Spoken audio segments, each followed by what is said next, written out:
एक नगर में एक धनवान साहूकार की पत्नी गुरु बृहस्पति का व्रत नहीं करती थी।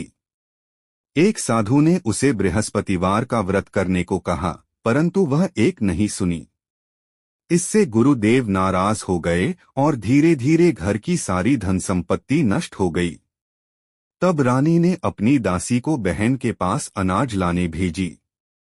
बहन ने अनाज दी और कहा कि बृहस्पतिवार की पूजा पाठ और कथा करो, तब गरीबी दूर हो जाएगी। वह पीले वस्त्र, चने की दाल और केले की जड़ में दीपक जलाकर पूजा करने लगी। गुरुदेव प्रसन्न हुए। घर में फिर से सुख समृद्धि लौट आई। एक लकड़हारा जंगल में लकड़ी काटने गया था। उस नगर के राजा ने घोषणा की कि सभी लोग मेरे यहाँ भोजन करने आए। जो नहीं आएगा उसे फांसी की सजा दी जाएगी। लकड़हारा राजा के यहाँ जैसे ही भोजन करने बैठा, तभी एक चिड़िया ने रानी का हार उठाकर खूंटी पर टांग दिया। परंतु राजा ने लकड़हारे को चोर समझकर उसे जेल में बंद कर दिया। लकड़हारा सोचने लगा, न जाने किस जन्म के पाप कर्म के कारण मुझे यह दुख मिला है। उसी समय एक साधु प्रकट हुए और बोले, तुमने आज बृहस्पतिवार व्रत की कथा नहीं कही, इसी कारण तुम्हें यह दुख प्राप्त हुआ है।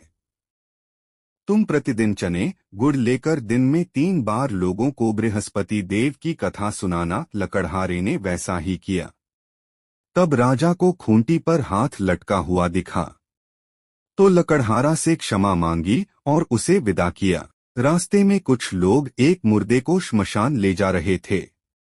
लकड़हारे ने उन्हें चलते हुए कथा सुनाई। कथा समाप्त होते ही वह मुर्दा उठकर बैठ गया।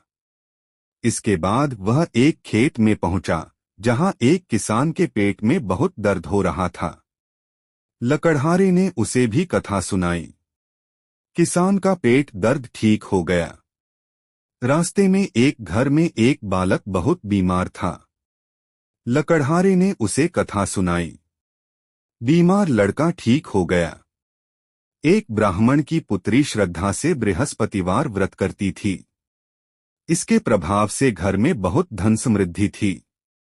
विवाह के बाद जब वह ससुराल चली गई, धीरे धीरे घर में गरीबी आ गई।